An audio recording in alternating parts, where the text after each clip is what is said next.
Hello student, स्वागत है एक बार फिर से आपका अपने यूट्यूब चैनल टारगेट सेमेस्टर में। और आज हम लोग करने वाले हैं हिस्ट्री के नेक्स्ट लेक्चर के बारे में। जैसा कि आप लोग यहाँ देख पा रहे हैं, मोस्ट एक्सपेक्टेड एमसीक्यू एचआईएस यूनिट 4। ठीक है, तो यूनिट 4 का जो टॉप 30 क्वेश्चन है, जहाँ से एग्जाम में 100% क्वेश्चन आने के चांसेस रहते हैं, उसकी आज हम लोग चर्चा करेंगे। और समय कम है तो इसलिए मैं ज़्यादा फैक्ट की चर्चा न करते हुए आपके जो ज़रूरी फैक्ट हैं उनको तो बताते चलूँगा और एक दूसरे से कंपेयर करते चलूँगा, ताकि आपको जो ज़रूरी फैक्ट है एग्जाम के दृष्टिकोण से वो मिल जाए और जो इंपॉर्टेंट क्वेश्चंस हैं वो भी मिल जाए। ठीक है, तो चलिए देर न करते हुए अभी इस वीडियो के बाद एक वीडियो और हमको लेक्चर को कवर करना है, ताकि आप लोगों को वीडियो प्रोवाइड किया जा सके और ज़्यादा से ज़्यादा एमसीक्यू दिया जा सके। ठीक है, तो इसी के ध्यान में रखते हुए, चूँकि समय कम है, कल ही आप लोगों का पेपर है, तो स्टार्ट करते हैं हम लोग। सबसे पहले हम लोग देख सकते हैं कि यहाँ पे जो क्वेश्चंस दिया हुआ है, क्वेश्चंस यहाँ पे दिया हुआ है, क्वेश्चंस कह रहा है कि रामचरितमानस के लेखक तुलसीदास किस शासक से संबंधित थे। तो आपका सही आंसर हो जाएगा ऑप्शन नंबर बी। ठीक है ना, ऑप्शन नंबर बी इसलिए सही हो जाएगा क्योंकि जो तुलसीदास थे, तुलसीदास अकबर के शासनकाल में ही, अकबर के शासनकाल में ही थे और इन्होंने रामचरितमानस का क्या किया था, निर्माण किया था, या फिर एक तरीके से कहें तो इसके लेखक थे, रामचरितमानस के लेखक थे। ठीक है ना, इंग्लिश में भी हम लोग इस क्वेश्चन को देख सकते हैं। Tulsidas the author's of the Ramcharitmanas was related which rulers, which rulers मतलब किस शासक के शासनकाल में ये काम कर रहे थे, मतलब लिखने पढ़ने का काम कर रहे थे। ऑप्शन नंबर बी आपका सही हो जाएगा यहाँ पे। ठीक है ना, जो पहला क्वेश्चन है उसका ऑप्शन नंबर बी यहाँ सही हो जाएगा। ठीक है, अब हम लोग बढ़ जाते हैं नेक्स्ट क्वेश्चन की तरफ। नेक्स्ट क्वेश्चन है दूसरे नंबर का जो क्वेश्चन है, क्वेश्चन कह रहा है कि शेर शाह का मकबरा, शेर शाह का मकबरा कहाँ स्थित है। तो आपका सही आंसर हो जाएगा Sasaram, option number A Sasaram. और सासाराम कहाँ स्थित है, बिहार में स्थित है। कहाँ पे स्थित है, बिहार में स्थित है। ये भी आपको ध्यान रखना है, बिहार के सासाराम जिले में ही ये शेर शाह का मकबरा था, शेर शाह सूरी। और ध्यान रखिए कि शेर शाह सूरी ने मुगल वंश को एक बार पराजित भी किया था, ये भी आपको याद रखना है। ठीक है ना, तो ये जो इंपॉर्टेंट पॉइंट था इससे रिलेटेड हमने बता दिया। दिल्ली का कोई महत्व नहीं है, कलिंग का कोई महत्व नहीं है और सोनार गांव का भी कोई महत्व यहाँ पे नहीं है। ऑप्शन नंबर ये यहाँ पे सही हो जाएगा। जो शेर शाह का मकबरा है वो कहाँ पे है, सासाराम में स्थित है। ठीक है ना, अब हम लोग बढ़ जाते हैं तीसरे क्वेश्चन की तरफ। तीसरा क्वेश्चन है, कश्मीर का शालीमार बाग किस मुगल सम्राट ने लगवाया था। आपका सही ऑप्शन हो जाएगा ऑप्शन नंबर डी। ठीक है ना, शाहजहां नहीं है, हुमायूं नहीं है, अकबर नहीं है। ठीक है ना, अब आपको यहाँ पे ध्यान रखना होगा कि अकबर हुमायूं का पुत्र था। ठीक है ना, और शाहजहां जो है ये शाहजहां जहांगीर का पुत्र था और जहांगीर जो है शाहजहां अकबर का पुत्र था, ये भी आपको याद रखना है। लेकिन जो कश्मीर का शालीमार बाग है इसको लगवाया था किसने, जहांगीर ने। और जहांगीर के शासनकाल में जो स्थापत्य कला है, जो वास्तुकला है, वो काफी ज्यादा मात्रा में डेवलप हो गई थी। इसको भी आपको ध्यान में रखना है। ठीक है ना, अब हम लोग बढ़ जाते हैं चौथे क्वेश्चन पे। ठीक है ना, चौथा क्वेश्चन कौन सा है, चौथा क्वेश्चन कह रहा है कि सिकंदरा स्थित अकबर के मकबरे का निर्माण किसके द्वारा कराया गया था। तो आपका सही आंसर हो जाएगा जहांगीर। चूंकि जहांगीर किसका पुत्र था, अकबर का पुत्र था, यही कारण था कि जहांगीर ने अकबर के मकबरे का निर्माण कराया था। ठीक है ना, तो ये कहाँ पे स्थित है, सिकंदरा में स्थित है। ठीक है ना, सिकंदरा में अकबर का मकबरा है और अकबर के मकबरे का निर्माण किसने कराया था, जहांगीर ने कराया था। और अकबर का जन्म और मृत्यु इसके पहले वाले लेक्चर्स में हमने कवर कर लिया था, ये भी आपको याद होगा। अगर याद है तो कमेंट करके जरूर बताइएगा। ठीक है ना, अब हम लोग बढ़ जाते हैं नेक्स्ट क्वेश्चन की तरफ। इंग्लिश में भी एक बार देखते चले, इंग्लिश में देखते चले तो ज्यादा बेहतर होगा। ठीक है ना, by whom was Akbar tombs constructed at Sikandra. ठीक है ना, तो आपका सही आंसर यहाँ पे हो जाएगा option number A Jahangir. Jahangir क्यों, क्योंकि जहांगीर उसका पुत्र था। ठीक है, अब हम लोग बढ़ जाते हैं नेक्स्ट क्वेश्चन की तरफ। नेक्स्ट क्वेश्चन जो है, नेक्स्ट क्वेश्चन है आपका धरातलीय सजावट। धरातलीय सजावट में पिट्रा ड्यूरा का सर्वप्रथम प्रस्तुतिकरण निम्न में है। In which of the following is the first presentations of pietra dura of surface.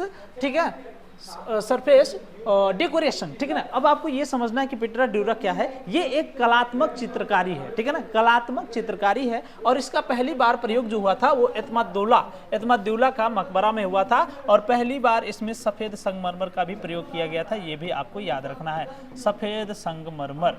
ठीक है ना, क्लियर है, यहां तक आपको क्लियर हो चुका होगा। ठीक है ना, अब हम लोग बढ़ जाते हैं नेक्स्ट क्वेश्चन की तरफ। नेक्स्ट क्वेश्चन है क्वेश्चन नंबर 6 का।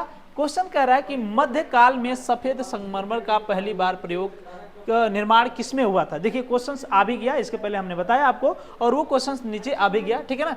और ऑप्शन नंबर बी आपका सही हो जाएगा, एतमद्दौला का मकबरा जो है ऑप्शन नंबर यहाँ पे बी सही हो जाएगा। और यहाँ पे हम लोग देख सकते हैं इंग्लिश में भी, in whose construct was white marbles for the first time in the medieval period, यानी कि जो मध्यकालीन इतिहास है उसमें सबसे पहले, एक मिनट थोड़ा टेक्निकल इशू लग रहा है मुझे, तो यहाँ पे हम लोग देख सकते हैं जो पहली बार सफेद संगमरमर का जो व्हाइट मार्बल का प्रयोग हुआ था, किसमें हुआ था, तो एतमद्दौला का मकबरा में हुआ था, ये भी आपको याद रखना है। और इसका निर्माण किसने करवाया था, आप एक बार कमेंट करके बताइएगा, ठीक है ना। आगे हम लोग बढ़ जाते हैं नेक्स्ट क्वेश्चन की तरफ, ठीक है। नेक्स्ट क्वेश्चन की तरफ बढ़ जाते हैं। नेक्स्ट क्वेश्चन कह रहा है कि एतमद्दौला का मकबरा, देखिए क्वेश्चन आ भी गया, हमने आपसे क्वेश्चन पूछा और क्वेश्चन आ भी गया, ठीक है ना। तो यहाँ पे हम लोग देख सकते हैं क्वेश्चन कह रहा है कि एतमद्दौला का मकबरा आगरा में किसने बनवाया था। तो सबसे पहले यहाँ पे यही क्लियर हो गया कि एतमद्दौला का जो मकबरा है वो कहाँ पे है, आगरा में है। आपको कमेंट करके बताना है कि अकबर का मकबरा कहाँ पे है, इसके पहले हमने क्वेश्चन में एक्सप्लेन किया है, ठीक है ना। तो एतमद्दौला का जो मकबरा है इसको नूरजहां ने बनवाया था, और नूरजहां ने अपने पिताजी के याद में बनवाया था, पिताजी के याद में बनवाया था, ठीक है ना, पिताजी के याद में, ठीक है। ये भी आपको फैक्ट याद रखना है।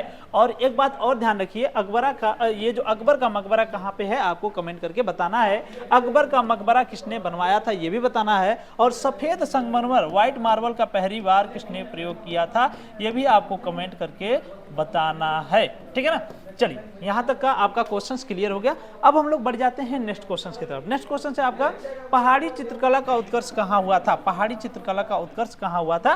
तो यहाँ पे हम सही उपरोक्त सभी लेकर के चलेंगे, ऑप्शन नंबर डी लेकर चलेंगे, लेकिन अगर विशेष रूप से पूछे तो आपको जम्मू कश्मीर टिक कर देना है, ठीक है ना। आपको जम्मू कश्मीर टिक कर देना, ऑप्शन नंबर सी टिक कर देना है। वेयर डिड पहरी, यहाँ पे पहरी मतलब पहाड़ी पेंटिंग फ्लोरिश, ठीक है ना। तो यहाँ पे जो पहाड़ी चित्रकला है कब और कहाँ उत्कर्ष हुआ था, तो अगर सिर्फ एक नाम पूछे, अगर यहाँ पे कोई नाम आल ऑफ दीज न दे करके कोई और नाम पूछे तो आपको वो टिक करना है, लेकिन तब आपको जम्मू कश्मीर टिक करना है। सॉरी, अगर कोई और नाम देता है तो तब आपको जम्मू कश्मीर टिक करना है, लेकिन अगर ये तीनों ही ऑप्शन हो और नीचे एक ऑप्शन हो ऑल ऑफ दिस, तो आपको ये ऑप्शन टिक करना है, ऑप्शन नंबर डी, ठीक है ना। अब हम लोग बढ़ जाते हैं नेक्स्ट क्वेश्चन की तरफ, ठीक है। नेक्स्ट क्वेश्चन है आपका, नेक्स्ट क्वेश्चन है आपका 9 नंबर का क्वेश्चन है। क्वेश्चन कह रहा है, निम्नलिखित में से किस चित्रकार को जहांगीर ने अपने दूत के साथ ईरान भेजा था। तो आपका ऑप्शन नंबर सी यहाँ पे सही हो जाएगा, बिश्नोई, ठीक है ना। एक मंसूर करके भी चित्रकार हैं, मंसूर करके, जब आप जब नेट पे सर्च करेंगे तो आपको बार बार मंसूर दिखाई देंगे, ठीक है ना। लेकिन वास्तव में उसने बिश्नोई को अपने साथ, विष्णुदास को अपने साथ भेजा था, कहाँ पे, दूत के साथ कहाँ पे भेजा था, ईरान में भेजा था। ये भी आपको याद रखना है। क्वेश्चन नंबर 9 का ऑप्शन नंबर सी आपका सही हो जाएगा, ठीक है ना।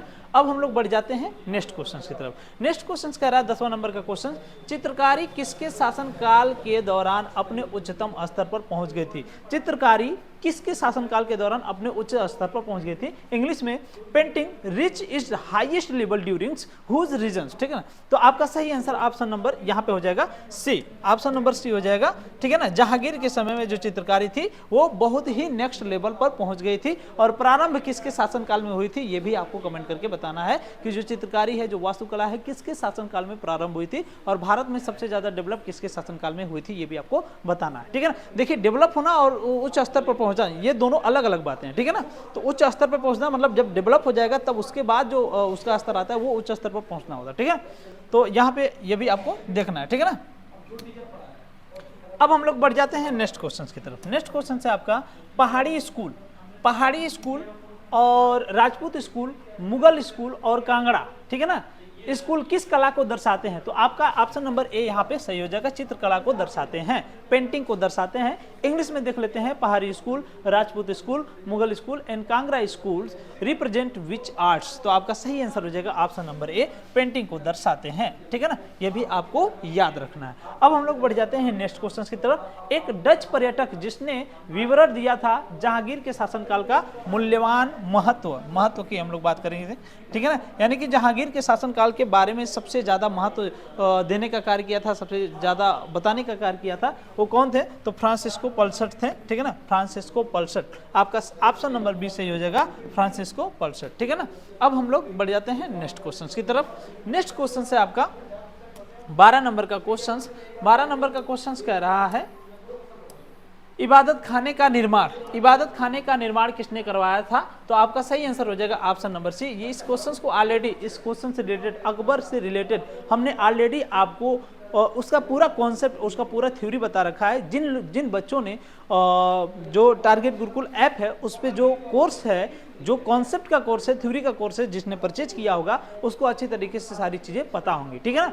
और वहाँ पे हमने सारी चीज़ों को क्लियर कराया था कि ये इबादत खाने का निर्माण, ये इबादत खाना क्या है और इबादत खाने का निर्माण क्यों हुआ है। चूँकि अभी आपके पास टाइम कम है, हमारे पास भी टाइम कम है, क्योंकि वीडियो जल्दी ही प्रोवाइड करनी है आपको ताकि आपका तैयारी हो सके, इसलिए हम कुछ कुछ चीज़ों को जो जरूरी नहीं है उसको स्किप करते चलेंगे, ठीक है ना। तो ऑप्शन नंबर यहाँ पे सी सही हो जाएगा। इबादत खाने का निर्माण किसने करवाया था? तो यहाँ पे अकबर, आपका ऑप्शन नंबर सी सही हो जाएगा, ठीक है ना। अब हम लोग बढ़ जाते हैं नेक्स्ट क्वेश्चन की तरफ। बीबी का मकबरा का निर्माता था, who was the builders of Bibi ka Maqbara? तो आपका सही आंसर हो जाएगा ऑप्शन नंबर डी, औरंगजेब, ठीक है ना। औरंगजेब ने किसने क्या बनवाया था? बीबी का मकबरा। अच्छा, इस क्वेश्चन को हमने पहले वीडियो में कवर कर लिया है, तो आप ये कमेंट करके बताएंगे कि इसको एक उपाधि दी गई थी, ये जो औरंगजेब की बीवी को उपाधि दी गई थी, औरंगजेब ने दिया था, कौन सी उपाधि दी थी एक बार कमेंट करके बताइएगा। और उसके जो बीबी का मकबरा है उसको क्या कहा जाता है, उसका दूसरा नाम क्या है, ये भी आप कमेंट करके बताइएगा। इसके पहले वाली वीडियो में हमने कवर कर लिया, ठीक है ना। अब हम लोग बढ़ जाते हैं नेक्स्ट क्वेश्चन की तरफ। नेक्स्ट क्वेश्चन है 15 नंबर का क्वेश्चन कह रहा है कश्मीर का शालीमार बाग किस मुगल सम्राट ने बनवाया था? आपका ऑप्शन नंबर डी सही हो जाएगा, जहांगीर। और इस क्वेश्चन को हमने पहले कवर कर लिया, तो यहाँ पे ऑप्शन नंबर डी सही हो जाएगा। अब हम लोग बढ़ जाते हैं नेक्स्ट क्वेश्चन की तरफ। दिल्ली में पुराना किला के भवनों का निर्माण किसने किया था? तो आपका सही आंसर यहाँ पे शेर शाह हो जाएगा। लेकिन आप यदि नेट पे सर्च करते हैं तो वहाँ पे आंसर कुछ और दिखा रहा है, लेकिन ऑप्शंस के अकॉर्डिंग आपका ऑप्शन नंबर यहाँ पे सी सही हो जाएगा, ठीक है ना। शेर शाह ने बनवाया था, ठीक है। अब हम लोग बढ़ जाते हैं नेक्स्ट क्वेश्चन की तरफ। नेक्स्ट क्वेश्चन से आपका 17 नंबर का क्वेश्चन कह रहा है कि मुगल कालीन वास्तुकला की रानी है, कथन है किसका है? She is the queens of the Mughal architectures, is this statement? Option number B आपका स्मिथ सही हो जाएगा, ऑप्शन नंबर बी, ठीक है ना। ऑप्शन नंबर बी यहाँ पे आपका सही हो जाएगा। अब हम लोग बढ़ जाते हैं नेक्स्ट क्वेश्चन की तरफ। नेक्स्ट क्वेश्चन से आपका दीन पनाह नगर को हुमायूं ने बसाया था, किंतु ध्वस्त किसने किया था? ठीक है ना। Din Panah city was established by Humayun but whose demolished is it, ठीक है ना। तो मतलब ध्वस्त करने का कार्य जो किया था वो option number A Sher Shah ने किया था। और हमने इसके पहले आपको बताया है, इसी लेक्चर्स में पहले हमने कवर किया है कि बीच में एक बार शेर शाह सूरी का भी महत्व आपको देखने को मिला है। और इसका मकबरा कहाँ है एक बार कमेंट करके आप बताइएगा, चूंकि हमने इसी लेक्चर्स में पहले कवर कर लिया है। लेक्चर्स को पोज करके मत देखिएगा, यही कमेंट करके बताइएगा यदि आप ध्यान से पढ़ रहे हो तो, ठीक है ना। अब हम लोग बढ़ जाते हैं नेक्स्ट क्वेश्चन की तरफ। दीन पनाह नगर है, बसाया था हुमायूं ने, डिस्ट्रॉय किया था शेर शाह ने, इसको भी आपको कमेंट करके बताना है, ठीक है ना। चलिए अब हम लोग बढ़ जाते हैं नेक्स्ट क्वेश्चन की तरफ। नेक्स्ट क्वेश्चन से आपका आमेर में मस्जिद का निर्माण किस मुगल शासक ने कराया था? ऑप्शन नंबर ए आपका सही हो जाएगा, Akbar. Option number A Akbar ने इसका निर्माण कराया था, ऑप्शन नंबर ए, ठीक है ना। विच मुगल रूलर बिल्ड द मस्जिद इन अजमेर, ठीक है ना। जो मस्जिद है, ठीक है ना, मस्जिद यहाँ पे कट कर दीजिए आप, ठीक है ना। तो जो मस्जिद है उसका निर्माण किसने करवाया था? तो अकबर ने करवाया था। किस मस्जिद का? आमेर में मस्जिद का निर्माण कराया था, ऑप्शन नंबर ए यहाँ पे आपका सही हो जाएगा, ठीक है ना। अब हम लोग बढ़ जाते हैं नेक्स्ट क्वेश्चन की तरफ। नेक्स्ट क्वेश्चन से आपका अकबर के मकबरे का निर्माण कार्य किसके शासनकाल में पूर्ण हुआ था? तो अकबर के मकबरे का निर्माण ऑलरेडी उसके पुत्र के यानी जहांगीर के शासनकाल में ही पूरा हो गया था। और कहाँ पे बनाया गया था ये आप कमेंट करके बताइएगा, अभी इसी लेक्चर में हमने बताया है आपको, ठीक है ना। तो इस इंग्लिश में भी देख लेते हैं। During whose regions was the construction work of Akbar's tomb completed? तो आपका सही आंसर ऑप्शन नंबर सी हो जाएगा, जहांगीर, ठीक है ना। अब हम लोग बढ़ जाते हैं नेक्स्ट क्वेश्चन की तरफ। नेक्स्ट क्वेश्चन से आपका 21 नंबर का क्वेश्चन कह रहा है कि किस मुगल शासक को निर्माताओं का राजकुमार कहा जाता था? ऑप्शन नंबर डी यहाँ पे सही हो जाएगा, शाहजहां, ठीक है ना। शाहजहां ने सबसे फेमस कौन सा वास्तुकला का उदाहरण दिया है आपको कमेंट करके बताना है। और यहाँ पे इंग्लिश में क्वेश्चन देख सकते हैं आप लोग। Which Mughals ruler is called the prince of the manufacturers, manufacturers के प्रिंस किसके कहा जाता है, तो आपका ऑप्शन नंबर डी यहाँ पे सही हो जाएगा, शाहजहां। ठीक है ना। अब हम लोग बढ़ जाते हैं नेक्स्ट क्वेश्चन की तरफ। नेक्स्ट क्वेश्चन है किसके शासनकाल में भारतीय वास्तुकला अपने चरमोत्कर्ष पर पहुंच गया था। इसको हमने एक बार पहले ही बता दिया है, ऑप्शन नंबर बी आपका सही हो जाएगा, इसीलिए इस क्वेश्चन को हम लोग स्किप करते हुए चलेंगे। ठीक है ना। चलिए अब हम लोग बढ़ जाते हैं नेक्स्ट क्वेश्चन की तरफ। नेक्स्ट क्वेश्चन है आपका भारत की सबसे बड़ी दिल्ली स्थित जामा मस्जिद का निर्माण किसने करवाया है। Who build India's largest Jama Masjid इन दिल्ली। तो आपका सही आंसर यहाँ पे हो जाएगा शाहजहां। ठीक है ना, शाहजहां ऑप्शन नंबर आपका सी सही हो जाएगा। ठीक है। और नेक्स्ट क्वेश्चन है कौन सा मकबरा द्वितीय ताजमहल के नाम से जाना जाता है। अभी इसके पहले हमने चर्चा की है, ठीक है ना, इसके पहले इस क्वेश्चन की चर्चा की है कि द्वितीय ताजमहल किसे कहा जाता है, और ये जो औरंगजेब की बीबी थी इसका मतलब किस नाम से उपाधि दिया गया था, कब उपाधि दिया गया था, इसको भी आपको ध्यान में रखना है। मरणोपरांत उसको उपाधि दिया गया था। ठीक है ना। तो 24 नंबर क्वेश्चन का जो आपका आंसर नंबर सी सही हो जाएगा। ठीक है ना, आंसर नंबर सी सही हो जाएगा आपका, जो है रबिया उद दौरानी का मकबरा। ठीक है ना, थंब आप रबिया उद दौरानी। ठीक है ना। चलिए तो ये भी आपका क्लियर हो गया। अब हम लोग बढ़ जाते हैं 25 नंबर के क्वेश्चन की तरफ। 25 नंबर का जो क्वेश्चन है, क्वेश्चन कह रहा है किसका काल मुगल चित्रकला का स्वर्ण काल कहा जाता है। इंग्लिश में देख लेते हैं, whose periods is called the golden periods of the Mughal painting. ठीक है ना। तो ऑप्शन नंबर ए सही हो जाएगा आपका, जहांगीर का। ठीक है ना, जहांगीर का। और किसके शासनकाल में उच्च उत्कर्ष पर पहुंच गया है, ये भी आपका क्वेश्चन है, आपको कमेंट करके आंसर देना है, और अभी देना है, वीडियो पॉज करके नहीं देखना है। ठीक है ना। चलिए अब हम लोग बढ़ जाते हैं 26 नंबर के क्वेश्चन की तरफ। मुगल काल में मदद ए मास इंगित करता है। मदद ए मास क्या इंगित करता है, इंग्लिश में देख लेते हैं, madad e maash indicate in the Mughals periods. ठीक है ना। तो आपका यहाँ पे बी आंसर सही हो जाएगा, विद्वानों को दी जाने वाली राजस्व मुक्त अनुदत्त भूमिका। ठीक है ना, यानी कि जो राजस्व, जो विद्वान थे उनको जो भूमिका अनुदत्त की गई थी, उसी को यहाँ पे कहा जाता था मदद ए मास। ठीक है ना। तो 26 नंबर का ऑप्शन नंबर बी यहाँ पे सही हो जाएगा। ठीक है ना। अब हम लोग बढ़ जाते हैं नेक्स्ट क्वेश्चन की तरफ, जो 27 नंबर का क्वेश्चन है। 27 नंबर का क्वेश्चन कह रहा है ताजमहल का निर्माण करने वाला प्रमुख या फिर मुख्य कलाकार कौन है। Who was the main artist who build the Taj Mahal. तो आपका सही आंसर यहाँ पे हो जाएगा उस्ताद अहमद लाहौरी। ठीक है ना, ऑप्शन नंबर ये यहाँ पे सही हो जाएगा। ठीक है। अब नेक्स्ट क्वेश्चन से 28 नंबर का क्वेश्चन कह रहा है निम्नलिखित में से किस चित्रकार को जहांगीर ने अपने दूत के साथ ईरान भेजा था। आपको कमेंट करके बताना है, कमेंट करके क्या बताएंगे, आंसर चूंकि हाईलाइटेड है और इसके पहले इस क्वेश्चन की हमने चर्चा कर ली है, तो क्वेश्चन रिपीटेड है, इसलिए इसको आप स्किप कर दें। ठीक है ना। अब हम लोग बढ़ जाते हैं नेक्स्ट क्वेश्चन की तरफ। नेक्स्ट क्वेश्चन की तरफ बढ़ जाते हैं। नेक्स्ट क्वेश्चन से आपका 29 नंबर का क्वेश्चन है। क्वेश्चन कह रहा है कि जहांगीर के दरबार में पशु पक्षियों का सबसे बड़ा चित्रकार था। Who was the greatest painters of animals and birds to Jahangir courts. ठीक है ना। तो जहांगीर का जो दरबार था उसमें मंसूर, देखिए इसके पहले इस मंसूर की हमने चर्चा की है। ठीक है ना। और मंसूर की चर्चा वही की है कि जो ईरान दूत के साथ ईरान भेजा गया था जो पत्रकार, उसमें मंसूर का बार बार नाम आता है, लेकिन आपको याद रखना है इस टॉपिक्स को। ये जो है पशु पक्षियों का सबसे बड़ा चित्रकार था मुगल दरबार में। ठीक है ना। आगे हम लोग बढ़ जाते हैं। पूर्णतः संगमरमर मंडित प्रथम मुगल इमारत थी। देखिए इसके पहले कोई चिश्ती करके कुछ थे, उनके बारे में बताया जाता है कि उनके में सबसे पहले संगमरमर का प्रयोग किया गया था उनके मकबरा में, लेकिन आपका सही आंसर ऑप्शन नंबर ए हो जाएगा यहाँ पे ऑप्शंस के अकॉर्डिंग। चूंकि ऑप्शंस में वो नहीं है, इसलिए आपका एतमादौला का मुकबरा यहाँ पे सही हो जाएगा, क्योंकि ऑप्शन में चिश्ती का नाम नहीं है। ठीक है ना। Which was the first Mughal buildings completely covered with marbles. तो आपका यहाँ पे ऑप्शन नंबर ए सही हो जाएगा, थंब आप एतमादौला। ठीक है ना। तो आज का लेक्चर्स आपका यहीं कंप्लीट हो जाता है, और यदि आप चाहते हैं कि कोर्स को ज्वाइन करें तो जल्दी से टेलीग्राम ग्रुप, व्हाट्सएप ग्रुप और जो आपका टारगेट गुरुकुल ऐप है उसको भी डाउनलोड कर लीजिए। चैनल को ज्वाइन भी कर लीजिए, जो आपका व्हाट्सअप चैनल चल रहा है, जो टेलीग्राम चैनल है, ताकि आपको पहले ही इंफॉर्मेशन मिल जाए। और आज के लिए सिर्फ इतना ही, मिलते हैं नेक्स्ट वीडियो में, तब तक के लिए बाय।